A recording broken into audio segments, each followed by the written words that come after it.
Da steht's drauf. Das ist mein Eigentum. The bucket made Stanley want to be a better man and a better co-worker. In time, perhaps, he would become both of those things. Leute, wir erkunden die ganzen Endings nochmal mit Bucket und sind schon weit gekommen. Jetzt müssen wir mal... Ach, die Figuren auch finden. Ach, guck mal, da muss ich noch... Auf der rechten Tür muss ich noch zu den... da runterspringen. Stimmt. Aber erstmal zum Chef, ne? Coming to a staircase, Stanley and the bucket walked upstairs to the boss's office. Wo ich ebenfalls bereits war bei dem Ending, wenn man hier jetzt wieder rechtzeitig rausläuft. Stepping into his manager's office, Stanley was once again stunned to discover not an indication of any human life. Crushed by the weight of this revelation, Stanley may have broken down into an emotional dumpster fire if not for the soothing presence of the bucket. Even now, in his darkest of hours, did the bucket's warmth and guiding light pierce the dark clouds of confusion and chaos. It would be with him, always. The bucket would. And he knew it. The two of them were inseparable. At this point, Stanley was so absorbed in the tender spiritual connection he shared with the bucket that he didn't notice the keypad behind the boss's desk. Nor in his bliss of simply being near the bucket did he have any notion that the PIN number for the keypad was 2845. But Stanley guessed the correct code by sheer luck. Was it that the bucket knew all along? Was the bucket guiding him? Yes, this is certainly the most logical explanation. Ah! You're getting close now, Stanley. You've nearly gotten all of the Figler and Marines. Very soon, you'll collect the last one. And then the first number will equal the second number, and that will be it. We'll be different people by then. Different in the sense that we used to have none of them. And now we have them all. You can't go back to when you had no Figler and Marines. None of us can. Ja. Das ist ein Ding. Das ist natürlich ein Ding. Das letzte ist bei der roten und blauen Tür. Ja. Da würde ich erstmal hier alle Endings wieder triggern. The elevator raced downward, plummeting towards an unknown fate. It would be all Stanley could do to keep himself together, if not for the bucket.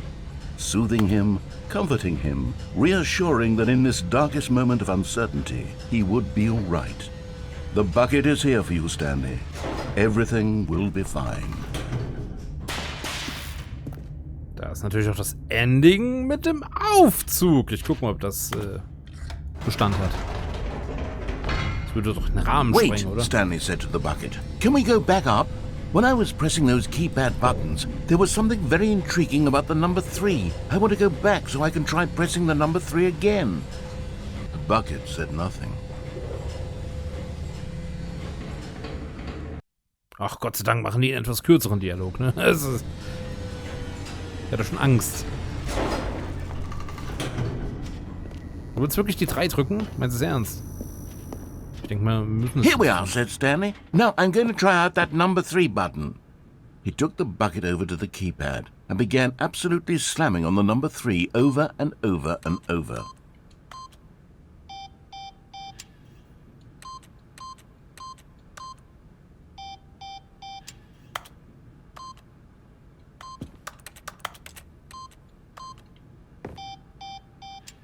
Fast spannend, aber auch nur fast.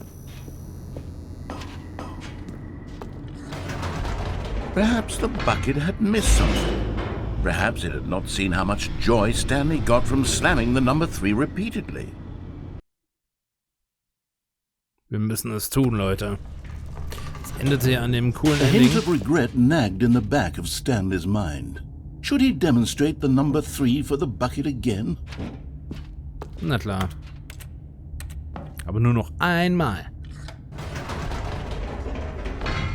No, said Stanley to the bucket. You can't go on yet. Not till you understand how much the number 3 means to me. You and I have been through so much together, and I just want you to see what I see.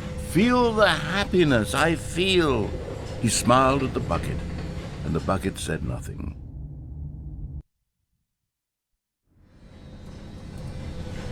Ey, später, wenn wir die Endings alle da unten machen, kann ich den Weg dahin immer überspringen übrigens, ne? Wenn immer dasselbe ist. Der Weg dorthin, meine ich. Here we go, said Stanley.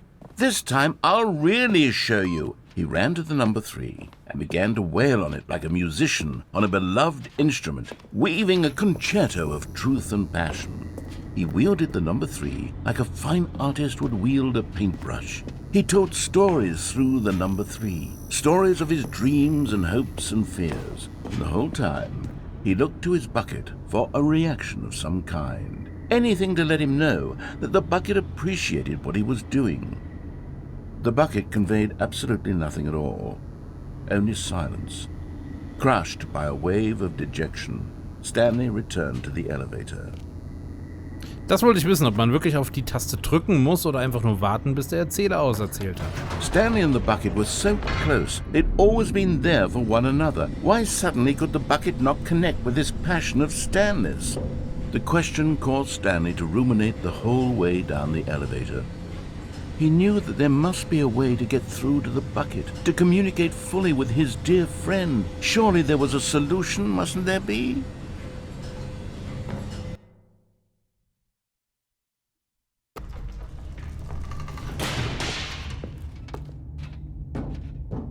Oh, kein Dialog. Lass mir erzählen, wir kommen nicht zu dem Ende mit Eimer.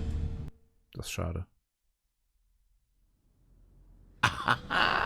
Said Stanley. I know what to do.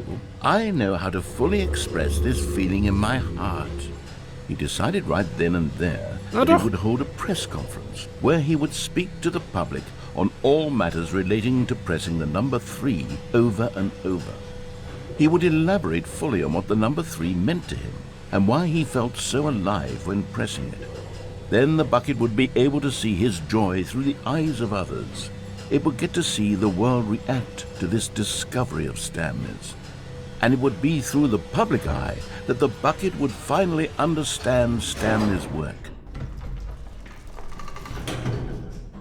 For months he advertised and marketed his press conference, building excitement around it, developing and rehearsing it, until it couldn't be refined a single measure further. When the big day arrived, Stanley was as prepared as he'd ever been for anything in his life. Gut, das sind dieselben Plakate und derselbe Ort wie damals bereits, ohne Eimer. To Stage 3. This was it. One last chance to win the bucket over. One opportunity to share a true connection with a loved one. Gut, dann lassen wir uns mal wieder von den Massen feiern. There was no one here. Nobody had come to the press conference to hear Stanley speak, to listen to him talk about what it really means to press the number 3 on a keypad over and over. He was unloved, uninteresting, he was a failure, and in that moment Stanley knew that the bucket would never again take him seriously. There would be no connection, no deeper understanding. The bucket merely sat there in his arms, indifferent. And so it began that slowly, over many years, the two of them grew more and more distant. They spoke less and less, neither wishing to state the obvious, that any sense of real respect between them had eroded since that day at the press conference. There would be no more games, no more long conversations about passion and pursuit, only a silence that consumed the space between friends. And Stanley, having for once in his life discovered the warmth and comfort of true companionship, was cast back into the unremarkable normalcy of loneliness.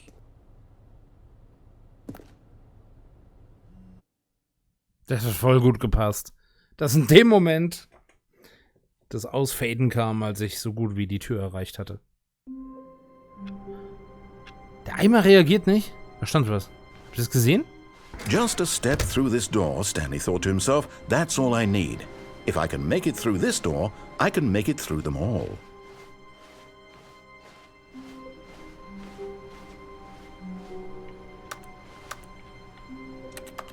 Oh nein, das Ending gibt's halt auch noch?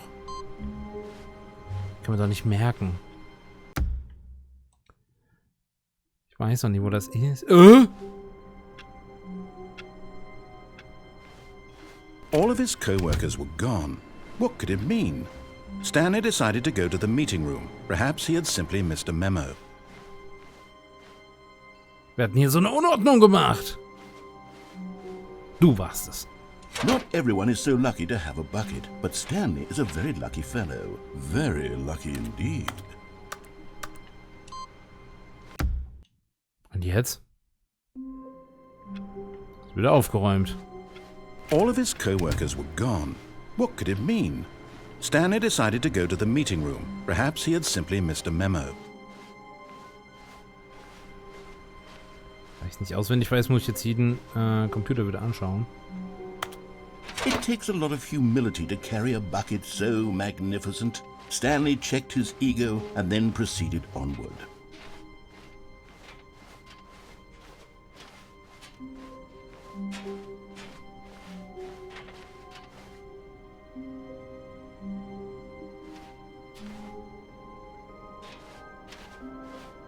Warum ist alles anders?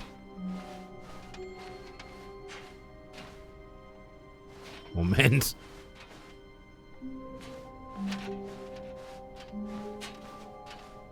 Bis hierhin passt's, aber jetzt ist doch irgendwie... Dieser blaue Bereich ist anders, der ist neu. Stanley clutched the bucket tightly to his chest and entered the door on his left. Dieses Spiel schafft's immer wieder, ne? Immer wieder.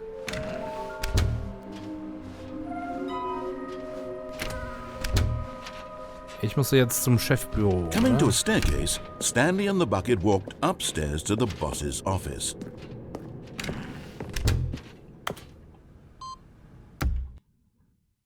Fast geschafft. All of his co-workers were gone. What could it mean? Stanley decided to go to the meeting room. Perhaps he... Ich muss den Eimer auch mitnehmen. A soft wind blew outside and perhaps rain started, and if it did, it stopped shortly after. Stanley hoped that he would one day see weather. Stanley cradled the bucket in a gentle embrace, protective yet delicate, assertive yet compassionate. Hä, warum kann ich jetzt nicht wieder rein?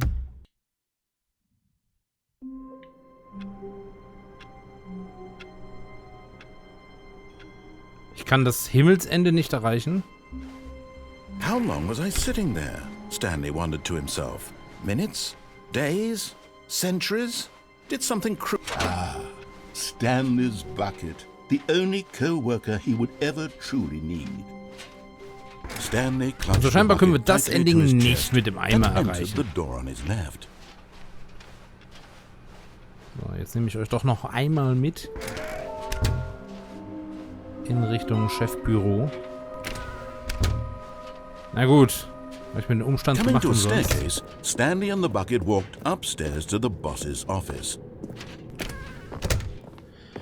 So, wir sind ja weit gekommen, ne? Wir sind ja weit Stepping gekommen. into his manager's office, Stanley was once again stunned to discover not an indication of any human life. Crushed by the weight of this revelation, Stanley may have broken down into an emotional dumpster fire, if not for this. But Stanley guessed the correct code by sheer luck. Was it that the bucket knew all along? Was the bucket guiding him? Yes, this is certainly the most logical explanation.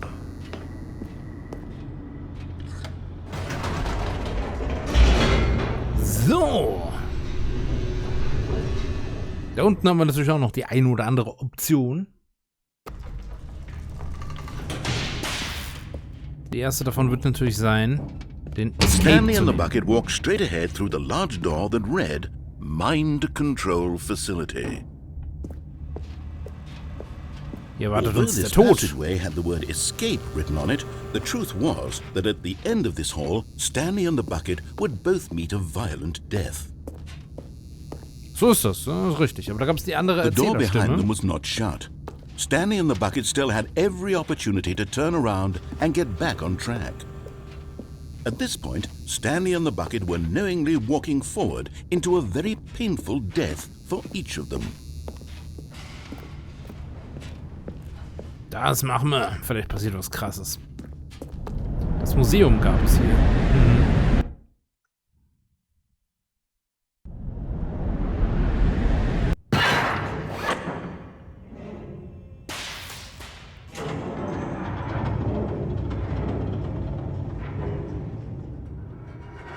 Ja, erzähl mal, was, vielleicht können wir den Eimer As the nutzen. machine whirred into motion and Stanley and the bucket inched closer to their demise, Stanley reflected on how meaningless the bucket's warmth and comfort had turned out to be. To be sure, it puts the mind and the soul at ease to embrace the bucket, but what use is a sense of ease when you're about to be crushed to death? This is what Stanley thought to himself, and he sort of kicked himself for wasting so much time carrying a bucket everywhere. Farewell, Stanley.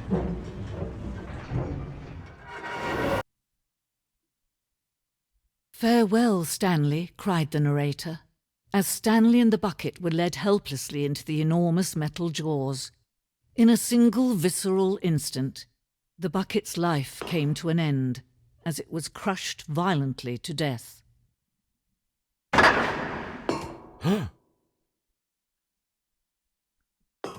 Konnten wir diesmal entkommen? Ja, war letztes Mal auch so, oder? Wurden nur zurückbeschleudert, glaube ich. It was a shame, the death of such a magnificent bucket. It's true that all buckets are radiant in their own way, but this one stood above the rest. It was a glorious bucket to behold.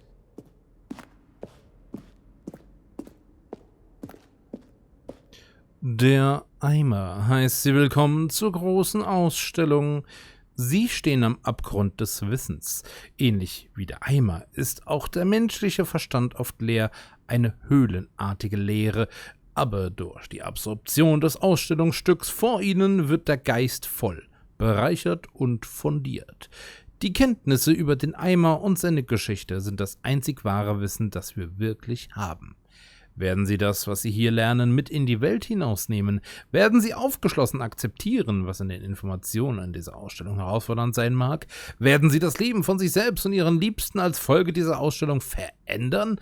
Oder werden Sie die Augen verschließen und weiterleben wie bisher in Unwissenheit und Dunkelheit? Ich finde, da kommen Fragezeichen am Ende hin. Okay, das Eimermuseum, das macht natürlich auch Can Sinn. you see how arrogant it was for Stanley to take a bucket like this and to claim it for his own? Can you see the hubris that blinded him? Can you see that the bucket is far more noble than Stanley will ever be in his short life? Ein Eimer mit 2 Henkeln. Dieser Eimer ist mit 2 Henkeln abgebildet. Eine solche Konstruktion wurde in der Realität nie hergestellt, da sie als zu gefährlich und waghalsig experimentell eingestuft wurde. Jedes Jahr werden Dutzende hingerichtet, nur weil sie es versucht haben. Nämlich diese Einkaufstaschen, diese wiederverwertbaren, die 4 Henkel haben. Muss man überlegen, das ist zu viel. 25 Eimer. Eine Fotografie von 25 Eimern, die größte Anzahl an Eimern, die jemals von einer Kamera erfasst wurde. Der Fotograf erlitt mehrere Wochen lang einen katatonischen Schock aufgrund der Euphorie, die er beim Anblick so vieler Eimer auf einmal empfand. 1, 2, 3, 4, 5, 6, 7. Ja, wird schon stimmen. Ich denke, da brauchen wir nicht nachzählen.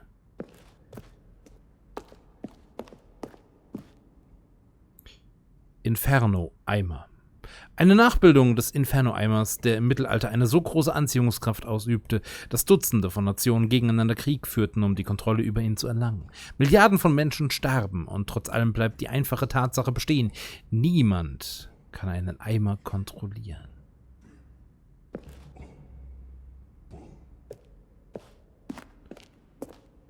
Der Stressbucket. Das haben sie nicht übersetzt.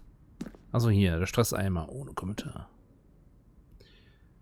Die Sorgen und alles, das negative Denken kommt rein. Der Stress ist das Level des Wassers im Eimer und dann Einfach rauslassen und du bist alle Sorgen los.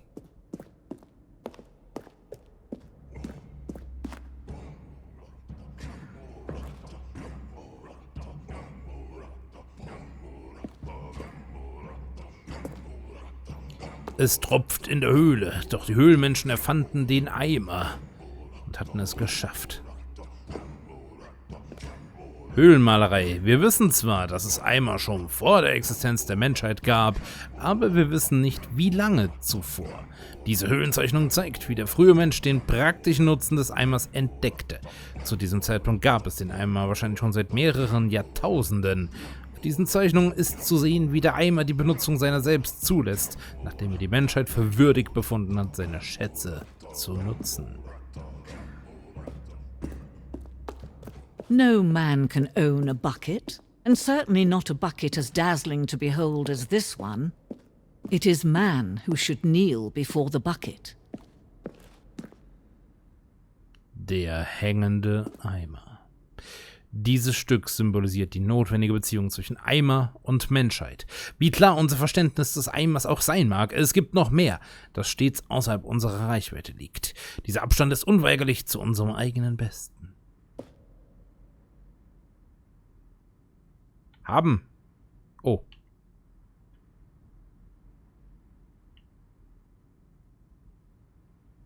Ich nehme ihn.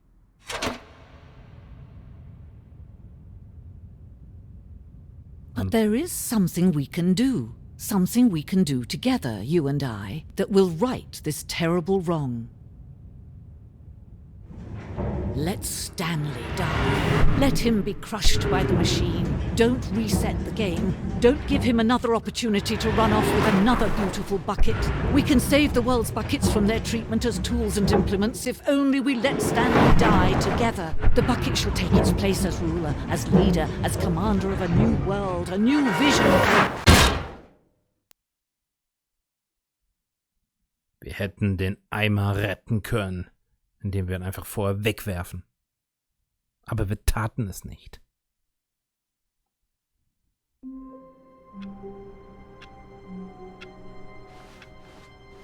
All of his co-workers were gone. What could it mean? Stanley decided to go to the meeting room. Is Stanley, without the bucket, really Stanley at all? No, no, surely not. Ist immer noch so komisch blau. Ich verstehe das nicht. Warum ist das jetzt so? Stanley clutched the bucket tightly to his chest and entered the door on his left.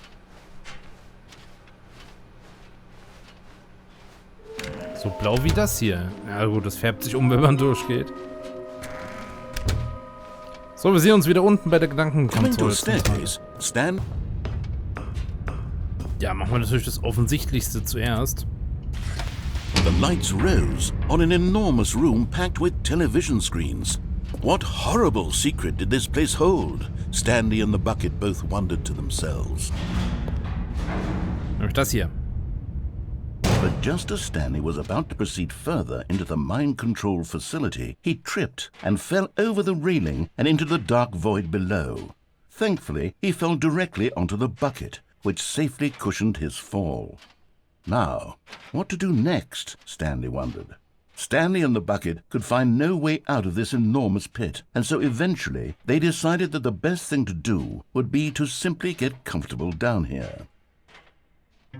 So they set up a little couch and relaxed. It really wasn't so bad down here, a bit cold perhaps. After some time had gone by, they installed a few shelves as well, and a sort of kitchenette that was useful for when the bucket was craving paninis. But it wasn't until the rugs and the standing lamps came in that it really started to feel like a home. In fact, after some time, Stanley realized that it had been ages since he had even thought of the mind control facility at all. He'd never gotten to fully explore what was up there, never been able to unearth the many mysteries of the mind control facility. This lack of closure began to eat at him. Soon he was dwelling on his regrets, and the state of their home slowly decayed as Stanley became withdrawn and neglected the cleaning. It unsettled the bucket deeply. Stanley wasn't usually like this. The bucket tried to reach out to him again and again, but to no avail. All Stanley could think about, all he could talk about, was going back, doing it over again, staying on the path. It was a mistake to leave the path. It was a mistake. It was a mistake. I need to do what the narrator says. I need to see the true ending. This made no sense at all to the bucket, which was simply trying to live its life down here as comfortably as possible. Yet Stanley was unconsolable. This isn't an ending. This is just a hole in the ground. The bucket sighed. True, it wasn't an ending. But it's where we happen to be. And maybe, possibly, if we accept the reality of things, maybe this will become an ending eventually. It's what the bucket was counting on. The two of them waited for a very long time.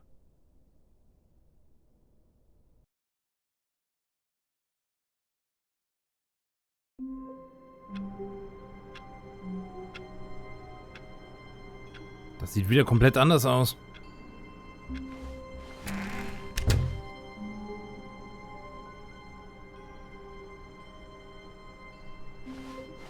Warum sind wir direkt hier?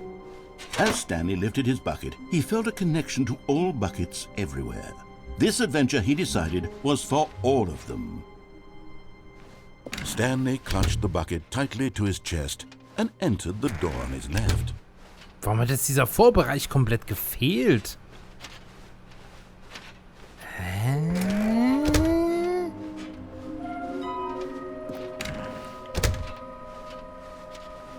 Okay, nochmal zurück. Coming to a staircase, Stanley and the bucket walked. Also das Secret Was Ending, the was wir bucket gesehen under the haben. mind control facility's influence as well? Had the bucket been told to do things it didn't wish to do? What kinds of things does a bucket want to do or not want to do in the first place? These questions raced furiously in Stanley's feeble mind.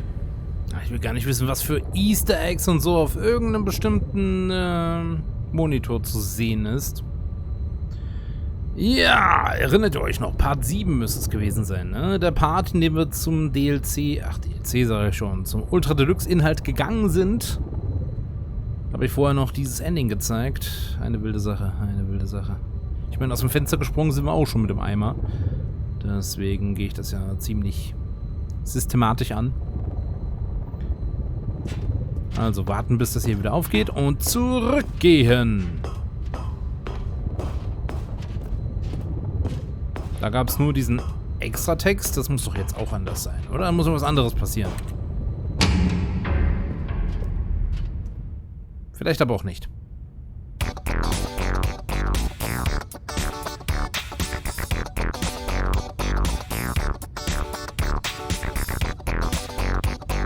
Der Secret Text. Es sieht ein bisschen anders aus, oder? Die Farben? Bilde ich mir das ein?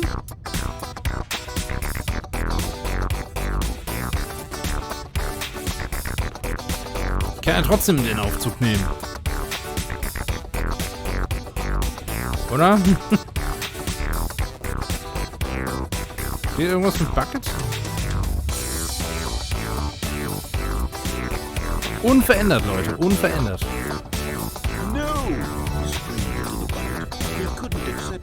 His own life in someone else's control.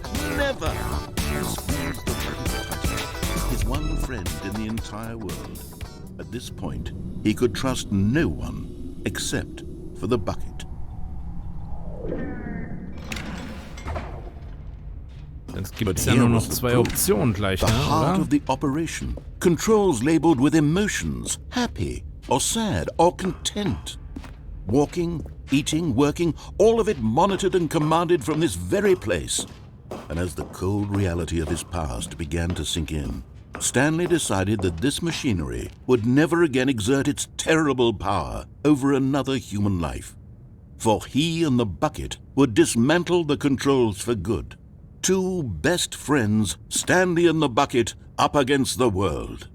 They high-fived in a really cool way, and the bucket made a sassy comment about taking down the system. Ja, ich werde beide Optionen ausprobieren. Erstmal machen wir das. But at the last second, the bucket jumped in and pressed the button to turn on the controls. Stanley gasped in horror. Had this been the bucket's plan all along?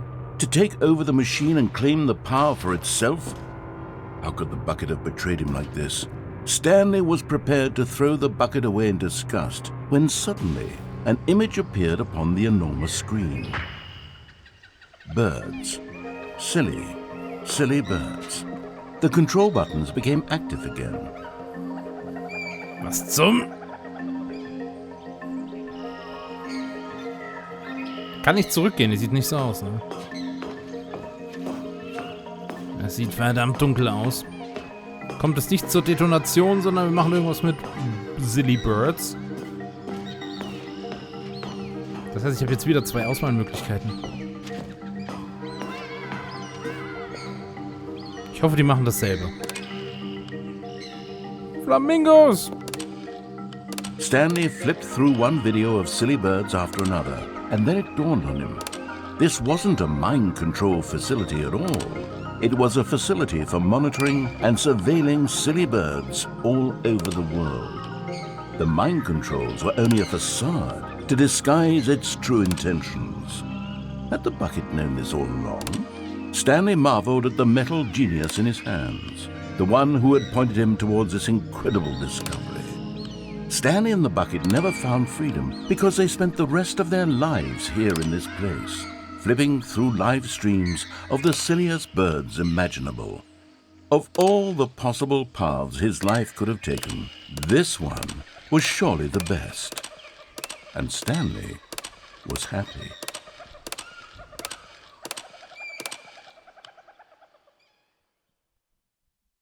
Das ist doch mal ein Ende. Das finde ich doch mal interessant, du. Das sehe ich als ziemlich witzig an. Just a step through this door, Stanley thought to himself, that's all I need. If I can make it through this door, I can make it through them all. What new mysteries lay in store for our bucket-loving heroes today? Let's find out. Ja, ich drück den anderen Knopf jetzt. Stanley clutched the bucket tight from this very place. And as the cold reality of his past began to sink Let's in, go. Stanley decided that this machinery would never again...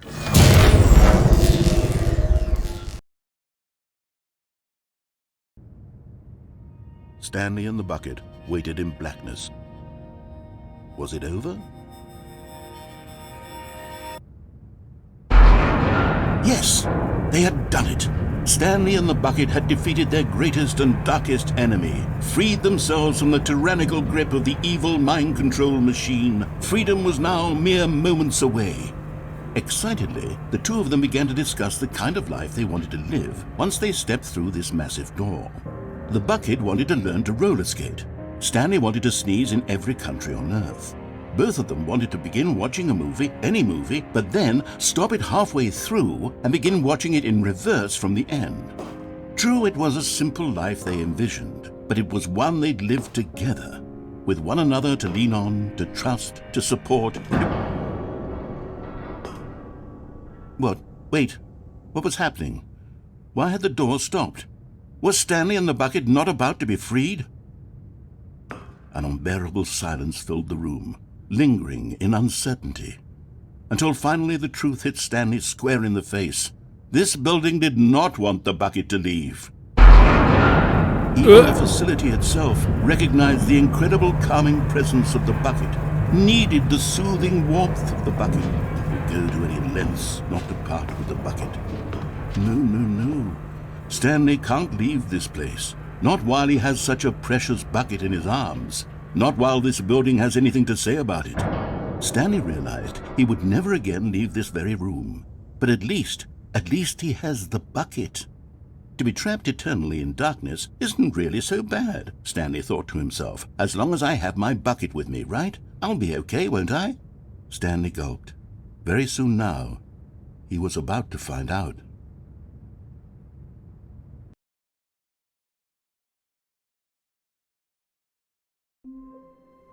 Oh, wie bitter ist das denn, Leute? All of his co-workers were gone. What could it mean? Stanley decided to go to the meeting room. Now this, Stanley thought to himself, this is a bucket. And indeed it was. Was ich halt am witzigsten finde, dass man absolut nicht mehr hier rein kann. So. Leute. Es ist schon wieder dieser... Das könnt ihr mir gerne mal erklären, weil daraus werde ich nicht ganz schlau. Das muss irgendwas zu bedeuten haben. Ich würde sagen... Stanley clutched the bucket tightly to his chest and entered the door on his left. Wir werden im nächsten Part rechts lang gehen und... Ich gehe schon mal. This was not the correct way to the meeting room. Die einzigen Endings, die noch fehlen, auch mit dem Eimer, befinden sich, wenn wir von diesem Aufzug runterspringen. Egal, also bei dieser roten und blauen Tür soll es ja die letzte Figur geben. Don't go to the meeting room. Go somewhere else. Das habe ich auch schon gemacht. Lift. Yes, go there. Go to the cargo lift. Der Cargo Lift, und da werden wir da runterspringen im nächsten Part. Und alles machen mit der roten, blauen Tür, dem letzten Collectible. Mal sehen, was es dafür gibt oder eben nichts. Ich denke mal nichts. Und die Endings, die sich da noch verbergen. So, und dann haben wir alles gesehen. Sage ich jetzt noch. Auf jeden Fall, das war's für heute. Und jetzt ist die Spannung wirklich groß. Das Spiel lässt mich aber auch nicht mehr los, ne? Bis zum nächsten Mal. Däumchen. Bis dann und ciao.